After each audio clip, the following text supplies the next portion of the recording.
Salut tout le monde, bienvenue à cette troisième vidéo sur le jeu Atlantic Chase publié par GMT Games en 2021. Dans cette vidéo, nous allons faire notre première recherche navale. Et je m'excuse à l'avance pour ma voix de robot. J'avais un petit début de mal de gorge, tranche de vie, puis j'ai donné une formation pendant une journée, puis ça m'a complètement achevé. Mais là, à un moment donné, là, prête, pas prête, on y va. Les fans ne peuvent pas attendre éternellement, vous méritez ces vidéos-là, ok. Fait que j'ai décidé de faire la vidéo pareil. Ça va mieux, là, pour ceux qui s'inquiètent, j'ai plus mal à la gorge. J'ai vraiment juste les restants d'une extinction de voix. Fait que là, c'est au British. Et son objectif, dans le fond, là, quand on cherche une autre task force dans Atlantic Chase, notre premier objectif, c'est de réduire les trajectories, les segments de trajectoire en stations, qui va vraiment pinpointer, est là la calice de task force. Tu sais, mettons, elle est ici ou elle est là. Et une fois que la task force qu'on cherche est devenue une station, là, on peut essayer de se battre contre. Vous pourrez jamais vous battre contre une task force qui est en trajectory. Vous devez faire d'abord une recherche navale pour essayer de dire es-tu ici, là, là, là, essentiellement n'importe où ce qu'elle a des segments de trajectoire. Alors, c'est ce qui fait que c'est quand même, ben, j'allais dire, c'est tough pour le Brit. On va voir, là, ça peut être facile aussi, là, mais et c'est en deux temps. Vous pouvez être très mardeux sur vos jets de recherche navale. Si ça chie au niveau du jet d'engage, là, qui est vraiment le jet pour essayer de commencer une bataille, ben, malheureusement, c'est fort possible que tout soit recommencé. C'est fort possible que là, ça redevienne le tour de l'Allemand, puis que lui il prenne sa station, puis je repars des segments de trajectoire, puis là, le style, là, faut recommencer à se tourner en rond puis à se chercher. Fait que c'est une mécanique qui est vraiment là centrale dans le jeu. C'est pour ça qu'on fait les choses proprement puis qu'on dédie ce vidéo-là à cette mécanique-là, parce que vous allez faire ça à tour de bras dans le jeu, peu importe le scénario. Mais avant qu'on s'énerve, la première chose que je vais faire avec le Britannique, ça me donne l'occasion de vous montrer une autre petite action qu'on peut faire. Il existe une action, on l'a déjà vu partiellement, là, on a déjà vu la moitié de cette action-là. L'action Reorganize permet d'amener des renforts en jeu. Le Britannique n'a pas de renfort dans ce scénario-là, mais ça permet aussi de combiner ou de splitter des task force. Et nous allons splitter une task force. On peut combiner des task force qui se trouvent dans le même hexagone, les deux sous forme de station, ou on peut splitter une task force, qui elle aussi doit être une station. Fait qu'il ne faut pas qu'il y ait d'incertitude sur l'emplacement de la task force, il ne faut pas qu'elle soit en trajectoire, il faut que ce soit une station. Fait qu'on va prendre celle-là, l'espèce de plaine, la brune unie. Puis ce que j'aime pas dans cette task force-là, c'est qu'il y a des bateaux qui sont slow, puis il y a des bateaux qui sont fast. Alors essentiellement, ce qu'on va faire, c'est qu'on va ditcher les bateaux qui sont slow. On va les laisser derrière dans une autre task force et on va garder uniquement nos bateaux rapides. Évidemment, les bateaux slow sont beaucoup plus résilients, beaucoup plus forts au combat, mais ce scénario-là, là, ça n'a pas rapport avec le combat. Là. On veut juste capturer le fucking Bremen. Alors, on garde nos bateaux qui sont fast. Et là, qu'est-ce qu'on fait? Vous avez vu que j'ai crissé les bateaux ici, dans une autre boîte qui a une autre patente. Fait que là, je vais venir chercher dans les pieces ici. Puis je vais tout simplement venir crisser une nouvelle station. Donc là, maintenant, on a deux task force dans cet hexagone-là. Puis le display, le player board, continue de nous renseigner sur quels bateaux sont inclus dans quelle task force. Et ça, de faire ça, contrairement au renfort, il n'y a pas d'incertitude, il n'y a pas de jet de dés, puis ça ne change pas l'initiative. Je peux faire ça autant de fois que je veux. Là, je pourrais les recombiner, puis je pourrais jouer jusqu'à demain matin pendant que mon adversaire se tourne les pouces. Ça ne change pas l'initiative. La deuxième chose qu'on va faire, c'est pas de l'inconnu, c'est qu'on va faire une trajectoire. On sait qu'on peut faire ça aussi à l'infini, ça ne change pas l'initiative. Fait que je vais prendre cette task force-là, je vais la convertir en trajectoire, puis on part.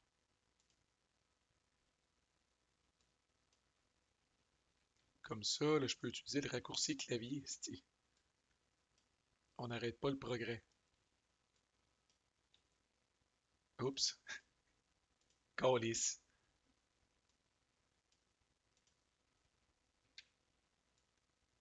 C'est fucké parce qu'il faut comme juste faire CTRL-C, mais il faut pas faire CTRL-V. Puis j'arrête pas d'avoir le réflexe de faire CTRL-V. Bon, faut pas que je m'en aille croche, là. De même, de même, de même, et, oups, de même.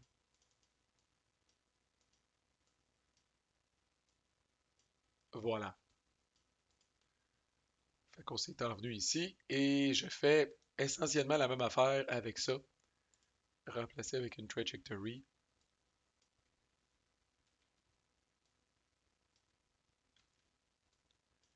Puis je m'en viens à la même place. Vous allez comprendre pourquoi. Que je commence à pogner un twist. Je rappelle qu'il peut y avoir un nombre infini de segments dans un hexagone. Euh, à l'exception, évidemment, il ne peut pas y avoir deux hexagones de la même task force. Fait qu'on est correct. Fait que thématiquement, là, pour ceux qui suivent l'aspect romancé de l'histoire, là, comme Britannique, on a donné l'ordre à ces deux task forces-là. Chris partait en direction de New York, puis aller trouver le Bremen. On pense qu'il aurait longé la Terre-Neuve, puis le Groenland, puis qu'il s'en irait par le nord, peut-être vers Murmansk, ou pour en prévision de redescendre vers Kiel. Bon. Et ça change pas l'initiative, comme on disait. Ça y est, on est prêt à faire un naval search. Pour faire un naval search, il faut qu'on ait au moins une task force qui coexiste avec une task force ennemie. C'est maintenant le cas. Je désigne la task force active, celle qui va tenter de faire la recherche navale. Je désigne la brune unie. Et là, j'ai l'option, puis là vous allez comprendre pourquoi, de désigner une task force de coordination. Et je vais le faire, je vais prendre la task force avec les deux barres. C'est ma task force de coordination. On va voir, ça va me donner des modificateurs au jet. Encore là, thématiquement, pendant qu'il y en a une qui cherche, l'autre coordonne les opérations de recherche ou je sais pas trop quoi. Puis ça donne des bonus au jet. Mais on va voir que ça peut avoir un petit inconvénient aussi. C'est un pensez-y bien, c'est pas toujours un automatisme de dire je veux une task force de coordination. Je peux aussi avoir du support aérien. Puis gardons ça, je vais en avoir parce que on est proche, on est à 2 hexagones ou moins de la base aérienne qui est ici, proche de Saint-Jean-Terre-Neuve. Fait que si la météo est mauvaise, aucun support aérien est possible. Puis si vous êtes à plus que 2 hex d'une base aérienne, aucun support aérien est possible. Éventuellement, les porte-avions peuvent aussi donner du support aérien, mais on n'en a pas dans ce scénario-là. Fait que là, la météo est encore bonne. Météo est good. Je suis à 2 hexagones de la base aérienne de proche de Saint John's. Fait que ça va être bon. Fait que là, Naval Search. C'est ça qu'on est en train de faire. Fait que euh, la task force active peut être une station ou un segment. Dans notre cas, c'est un segment, c'est clean. La task force cible doit être un segment dans le même hexagone. Ne peut pas être une station parce que si c'est une station, à ce moment-là, on va l'engager et non pas la searcher. Euh, Est-ce que ma task force active a des marqueurs d'intelligence d'attaché? C'est pas le cas. Fait qu'on peut procéder. Pour être capable de procéder, puis ça, c'est une autre affaire que vous allez faire à tour de bras en crise dans le jeu, là, on va calculer ce qu'on appelle la trajectoire totale, qui va représenter la colonne qu'on va utiliser sur la table de Naval Search. Alors moi, je suis le joueur actif comme Britannique, alors je prends le nombre de segments de la task force active. 1, 2, 3, 4, 5, 6, 7, 8, 9. Plus le nombre de segments de la task force cible. 1, 2, 3, 4, 5, 6, 7, 8. J'arrive à 17. Puis Dans le fond, plus c'est haut, ce chiffre-là, pire c'est pour le joueur actif. Puis c'est normal, thématiquement, le Bremen est parti, ça fait un calice de bout. On est parti, ça fait un calice de bout. On va tous se rencontrer. C'est grand, l'océan Atlantique. On ne sait pas. Plus on a de segments, plus c'est incertain. Encore là, oubliez pas, où est le Bremen, mais aussi où sont mes bateaux. Même moi, je ne le sais pas. Je leur ai donné l'ordre de partir. Comment ça va? Sont-ils rendus ici? Ici? Ou sont vraiment rendus ici? C'est ce que le jet représente. Et c'est ce que les longues trajectoires représentent. Fait que si vous êtes le défenseur, vous avez avantage d'avoir des longues trajectoires.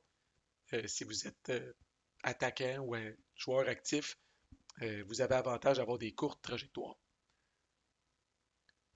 Fait que là, j'arrive à 17. Joueur actif, si j'utilise euh, une, euh, une task force de coordination ou du support aérien via une task force, et que le nombre de segments de cette task force-là est plus long que le nombre de segments de ma task force active, je dois utiliser ce chiffre-là à la place. Et c'est mon cas. Je décide d'utiliser une task force de coordination, celle-là, puis elle, combien qu'elle a de segments? 1, 2, 3, 4, 5, 6, 7, 8, 9, 10. Elle en a un de plus. Fait que ça donne 10 plus 8 égale 18. Fait que si vous avez une task force active très courte, vous n'avez pas intérêt à utiliser une task force de coordination très longue. Parce que vous allez nullifier tous les avantages d'avoir une task force très courte avec votre calice de longue task force de coordination. Quand les deux sont à peu près pareils, vous avez, et en plus, on va le voir que la météo est bonne, vous avez généralement avantage à prendre une task force de coordination. Dans les faits, au bout d'un certain nombre de games, on réalise que la pire colonne possible sur la table de recherche navale, c'est 16 ou plus. Fait que quand, anyway, vous arrivez à 16 ou plus, si la task force de coordination, comme dans mon cas, empire ça, on s'en calisse. Dans mon cas, j'arrivais à 17 avec la task force active plus la cible. J'arrive à 18 en ajoutant une task force de coordination. Dans les deux cas, je vais rouler sur la table 16 et plus, fait qu'on s'en crisse.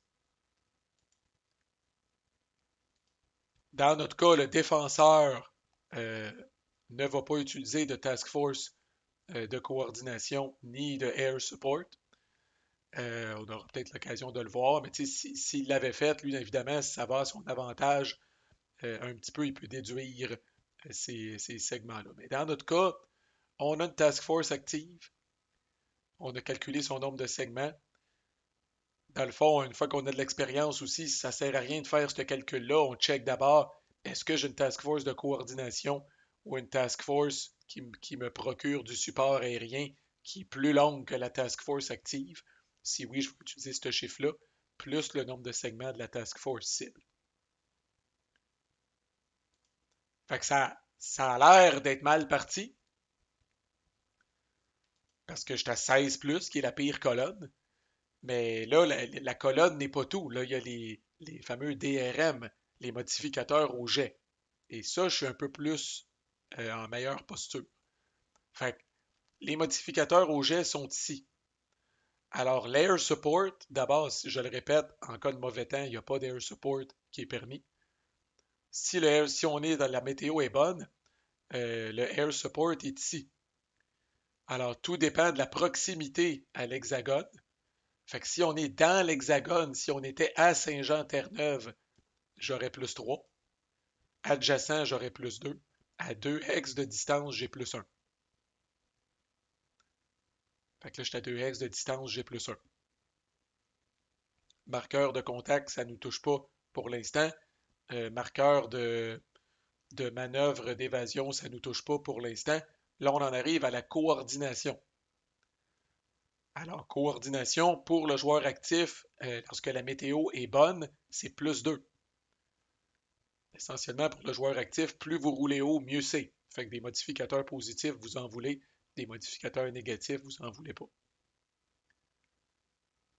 Si on était en mauvaise météo, je pourrais coordonner aussi, mais j'aurais juste plus 1 à ce moment-là. Fait que là, je me retrouve avec plus 3 au total. sur mon jet. Et ça, c'est un jet de 2d6. Fait que dans mon cas, c'est 2d6 plus 3 sur la colonne 16+. Et je ne suis pas gourmand. Je vise essentiellement ce résultat-là ici ou plus. Tous ces résultats-là, c'est bon. Curieusement, puis ça arrive des fois, dans le cas spécifique, on va le voir, là, mais un trou, c'est même préférable que ce résultat-là. Alors, vous voyez que éventuellement, si le total de trajectoire avait été suffisamment petit, vous ne connaissez pas la signification de tous ces astuces de résultats-là, je le sais, là, mais vous êtes capable de deviner que les résultats qui ont un petit cylindre à côté, ça y est, vous venez de la spotter, la crise. Vous venez de transformer cette task force-là en station. Alors, ultimement, c'est ça qu'on veut. Moi, je vais devoir m'y prendre en 2 temps. Étant donné la distance puis toute la kit, j'ai pas de chance sur la table 16+, d'arriver à un résultat qui va convertir le Bremen en station. Alors là, je vais rouler devant vous en espérant que j'aille pas à fudger le jet, là. Mais, tu sais, fait qu'avec plus 3, j'essaye de rouler 3 ou plus avec 2 dés. Tabarnak, je suis pas très gourmand, comme on dit, là. Mais sait-on jamais les joies du direct. Fait que je vais rouler 2 dés à l'instant. Oh, fait que je prends une 8 plus 3, 11. OK, donc je pogne ce résultat-là. Essentiellement, j'aurais pu pogner 3, puis j'ai pogné 8, ça revient à la même crise d'affaires. 9 aurait été un résultat différent. Ben, c'était le résultat le plus probable. Fait que je chiole pas, puis c'est parfait pour votre renseignement. Et ces petits icônes-là sont toutes décrits aussi sur un autre player aid. Fait que ça, on appelle ça le trou des fois, là, dans le langage commun. Fait qu'on fait un trou dans la trajectoire. Ils appellent ça early or late. Je trouve ça très flavorful. Vous venez de déterminer si euh, le Bremen a quitté le port de New York sur le tard ou sur le tôt. Essentiellement, ce que ça dit, c'est que vous enlevez le segment de la space cible. Alors ça, bye bye. Et là, ça vient de créer un trou. En fait, ça dit, si ça crée un trou dans la trajectoire, moi, comme joueur actif, je choisis quelle moitié de trajectoire je décalisse. Alors évidemment, j'ai tout intérêt, je répète, à raccourcir le plus possible la trajectoire du Bremen et j'ai tout intérêt aussi à l'éloigner, à faire en sorte justement qu'il a pris du retard. Si le capitaine ne trouvait pas ses bobettes pour mettre dans sa valise, puis ils sont partis tard. Fait que moi, c'est avec joie que je vais flusher tout ça ici. Fait qu'on ne s'est pas trouvé encore. Loin de là même, curieusement. Mais, oh Christ, là, on sait, je sais pas trop, là, on a envoyé des éclaireurs et tout ça, là, où on a des radios dispatch, là. Au ciboire, là, tu sais, il est vraiment proche de Saint-Jean-Terre-Neuve. Vraiment, vraiment proche, mettons. Là, il y aurait eu d'autres possibilités, mais à date, le résultat, c'est ce qui nous concerne. Quand vous faites ça, vous ne voulez pas être au bout de la trajectoire, parce que si vous êtes au bout de la trajectoire, en tout cas, la task force cible se ramasse un marqueur de manœuvre d'évasion. Puis ça peut compliquer vos recherches futures. À noter, ça c'est super important, on le répétera jamais assez. Ce n'est pas parce qu'elle est réduite à un seul segment qu'elle devient une station. C'est ça existe une trajectoire d'un segment, on a un là, puis ce n'est pas la même chose qu'une station. Il y a encore de l'incertitude à la limite, voyez-le comme ça. Il y a encore de l'incertitude à l'intérieur de cet hexagone-là qui est quand même gros en crise, parce qu'on répète que c'est l'océan Atlantique. Fait que là, tu sais, c'est pas un petit étang, ça, en arrière de la cour de chez grand-papa, là. Fait que c'est assez grand, ça, ici. Fait qu'il y a encore de l'incertitude, ça demeure une trajectoire. Et suite à ça, la task force active et la task force de coordination font un time-lapse. Et on se rappelle du time-lapse lorsque la météo est bonne, ce qui est le cas. Tout est fonction de la vitesse de la task force. J'ai une task force qui est rapide, donc j'enlève 4 segments. Et évidemment, je vais en profiter pour raccourcir mes trajectoires. J'ai enlevé 4 segments. La Task Force à 2 pins, c'est aussi des bateaux fast. Fait que je peux enlever 4 segments.